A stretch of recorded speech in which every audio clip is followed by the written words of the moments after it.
नमस्कार दोस्तों, स्वागत है आपका हमारे ऑफिशियल यूट्यूब चैनल GSY नीरसर में। कैसे हैं आप सब? मैं आशा करता हूं स्वस्थ होंगे, मस्त होंगे और अपनी तैयारी में व्यस्त होंगे। मित्रों, तैयारी आप TGT-8 की कर रहे हैं तो उसकी तैयारी में आप व्यस्त हैं, मैं ऐसा मान के चल रहा हूँ। बढ़िया से तैयारी करिए मित्रों। इस बार 148 आप फतेह करें और अपने माँ बाप के सपने को साकार करें। बस यही शुभकामनाएँ हैं, यही हमारी आशाएँ हैं। आप जानते हैं मित्रों कि पद थोड़ा कम है, मेहनत थोड़ा ज़्यादा करना पड़ेगा, तब जाके सिलेक्शन ले पाएंगे आप। और सिलेक्शन की रणनीति भी होती है। आप जानते हैं सिलेक्शन की रणनीति कैसे होती है मित्रों? जो आपका सिलेबस दिया गया है, इस सिलेबस पे आपको काम करना होता है। अच्छे से काम करेंगे और सिलेबस में जहाँ से सबसे ज़्यादा प्रश्न पूछे आते हैं उसको बहुत अच्छे से आपको तैयार करने की आवश्यकता होती है। अब आप पूछेंगे सबसे ज़्यादा प्रश्न कहाँ से आते हैं सर? तो मैक्सिमम प्रश्न जो पूछे आते हैं मित्रों, ये मैक्सिमम प्रश्न आपके आते हैं समसामयिक कलाकार से। समसामयिक कलाकार से अगर आपने देखा है लेटेस्ट में तो बहुत अच्छी बात है, अगर आपने नहीं देखा है तो देख लीजिएगा। हमने अभी लेटेस्ट में विस्तार से सिलेबस पे चर्चा की है, तो सिलेबस वाला वीडियो आप ज़रूर देख लें मित्रों। इसमें हमने बताया है कौन कौन से पोर्शन से कितने कितने प्रश्न पूछे जाते हैं। इसमें मित्रों हम कुछ कलाकार देखेंगे, जिसमें आपके रणवीर सिंह बिष्ट होंगे, ललित मोहन सेन होंगे और पक्षी चित्तेरा, देवकीनंदन शर्मा, उसके साथ राम गोपाल विजयवर्गीय जी की बात होगी, जिनकी बहुत अच्छी रचना है कृष्ण गोपियों के साथ, पनघट की ओर, नाग पूजा, श्रमिक। तो इन सभी को हम देखेंगे। आइए स्टार्ट करते हैं। रणवीर सिंह बिष्ट की बात करेंगे मित्रों। तो रणवीर सिंह बिष्ट का जो जन्म है मित्रों वो 1928 में गढ़वाल में हुआ था। रणवीर सिंह बिष्ट लखनऊ आर्ट स्कूल में कब से कब तक अध्ययन किए? तो 1948 से 1954 तक ये यहाँ पे क्या किए हैं? अध्ययन किए हैं, यानी पढ़ाई की है।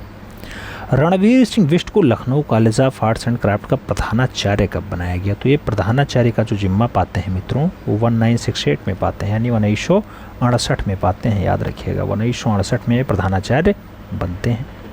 रणवीर सिंह उत्तर प्रदेश सरकार के सूचना विभाग में आर्टिस्ट का काम कब किए? तो रणवीर सिंह बिष्ट जो है उत्तर प्रदेश सरकार में सूचना विभाग में आर्टिस्ट के रूप में 1960 से 1968 तक रहे हैं। याद रखिएगा, यूपी सरकार में सूचना विभाग में काम किए थे।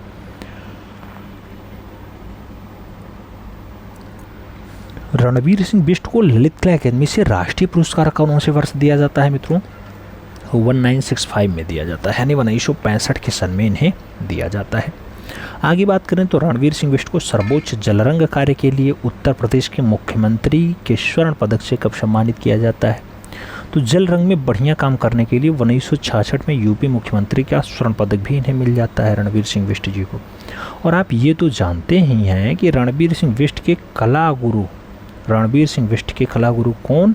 तो ललित मोहन सेन जी हैं। याद रखिएगा, ललित मोहन सेन। और 1960 में लखनऊ बाढ़ के अनेक चित्रों को किसने बनाया था? तो लखनऊ के बाढ़ को रणवीर सिंह बिष्ट ने अपने चित्रों के माध्यम में सहेजा था, बहुत बढ़िया से उकेरा था।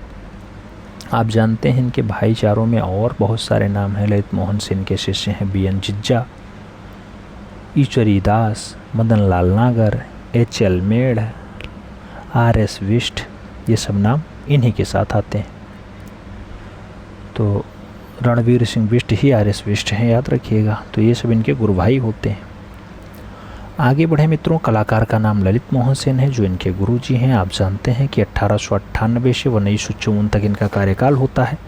ललित मोहन सेन का जो जन्म है मित्रों 1898 में नादिया जिला पश्चिम बंगाल में हुआ था। ललित मोहन सेन ने चित्रकला में डिप्लोमा कब किया? तो 1917 में किया। ललित मोहन सेन ने डिप्लोमा कब किया? 1917 में। और लखनऊ कला विद्यालय में प्रवेश लेने वाले कौन? तो पहले छात्र बनते हैं ललित मोहन सेन जी। सोच लो, नादिया बंगाल में जन्म हुआ 1898 में और शिक्षा लेने चले आए ये कहाँ पे? लखनऊ कला विद्यालय में।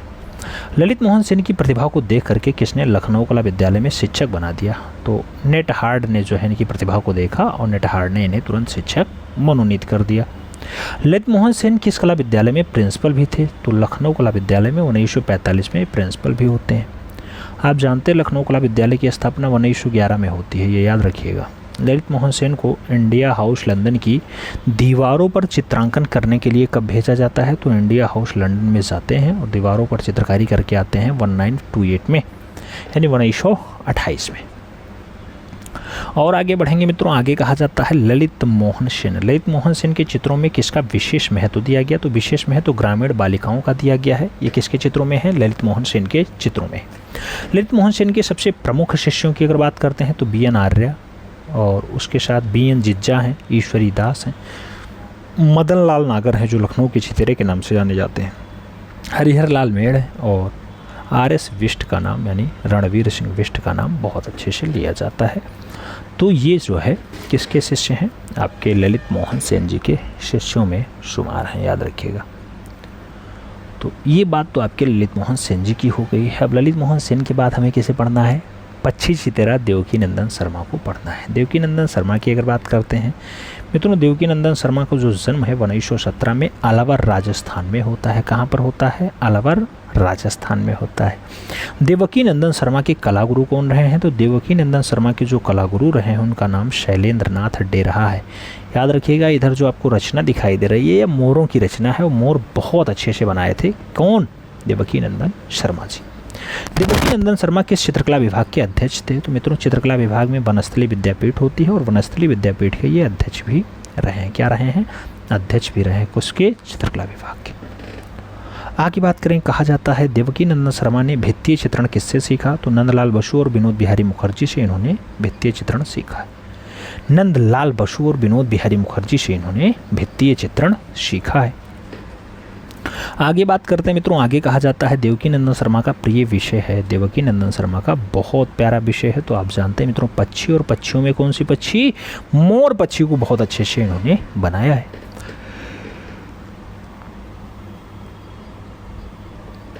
देवकीनंदन शर्मा के संग्रह में आज कितने हजार पक्षियों का चित्र है? कितने हजार? तो 1000 पक्षियों का चित्रण देखने को मिल जाएगा।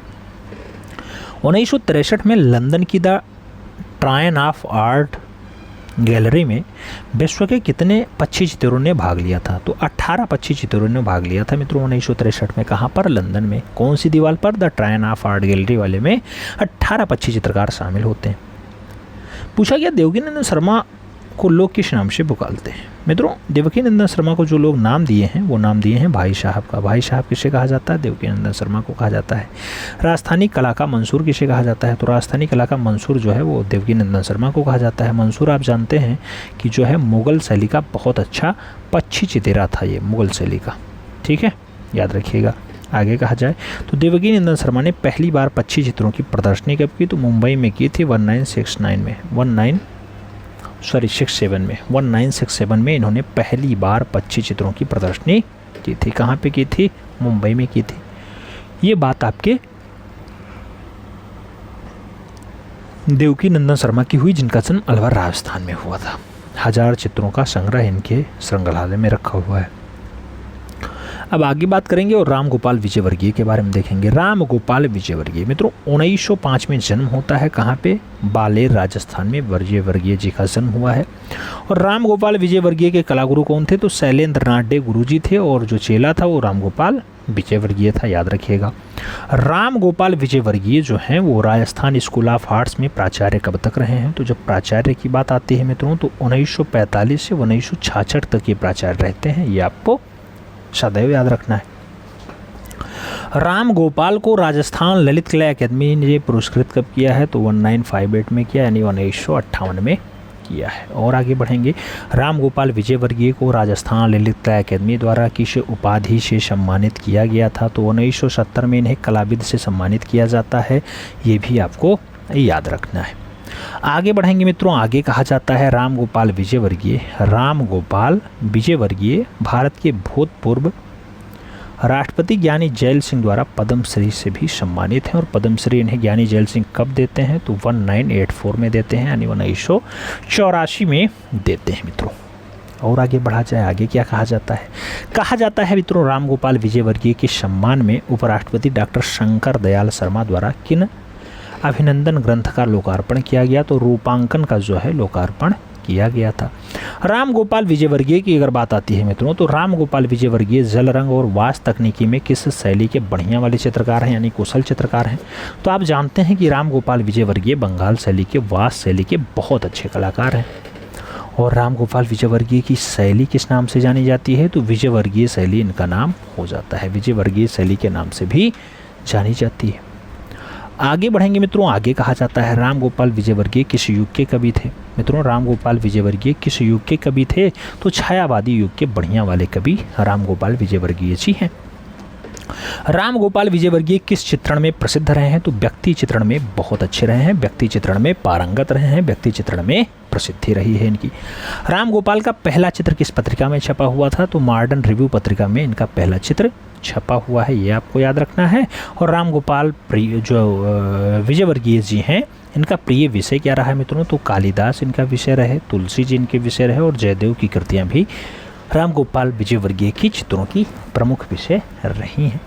अब प्रमुख चित्रों की बात करते हैं, तो काव्य श्रृंगार इनकी बहुत अच्छी रचना है, इंद्रजीत विजय बहुत अच्छी रचना है, कृष्ण गोपियों के साथ बहुत अच्छी रचना है, सुबह की संगीत भी राम गोपाल विजयवर्गीय की अच्छी रचनाओं में शुमार है। श्रमिक की बात होती है, राम गोपाल विजयवर्गीय की रचना है, पनघट की ओर है, तांगा वाला है, और 13 ताली नृत्य की बात होती है तो ये रचना भी राम गोपाल विजयवर्गीय की है, और नाग पूजा तो राम गोपाल विजयवर्गीय की अच्छी रचना में शुमार ही है। तो इस टाइप से आपने राम गोपाल विजयवर्गीय की भी अच्छी अच्छी रचनाएं देखी। मित्रों, रचनाएं अक्सर पूछ ली जाती हैं, जैसे आपसे हो सकता है कि पूछ ले देवकीनंदन शर्मा की रचना कितने हजार पक्षी इनके संग्रह में है, तो कहेंगे 1000। आपसे हो सकता है पूछ ले कि आपको पद्मश्री कब दिया गया, यानी राम गोपाल विजयवर्गीय को पद्मश्री कब दिया गया, तो 1984 आपको याद रखना होगा। मित्रों, क्वेश्चन हो सकता है आपसे पूछ ले देवकीनंदन शर्मा का जन्म कहाँ हुआ, तो आप अलवर राजस्थान लगाएंगे, 1917 याद रखेंगे। तो इस टाइप से क्वेश्चंस घुमाने का ट्रेंड रहा है, इसलिए ऐसे क्वेश्चंस भी आपके दिमाग में आने चाहिए और समझ में भी आना चाहिए। उम्मीद है समझ में आ रहा होगा। अब मिलते हैं छोड़ में, तब तक के लिए दिल से सल्यूट। जय हिंद,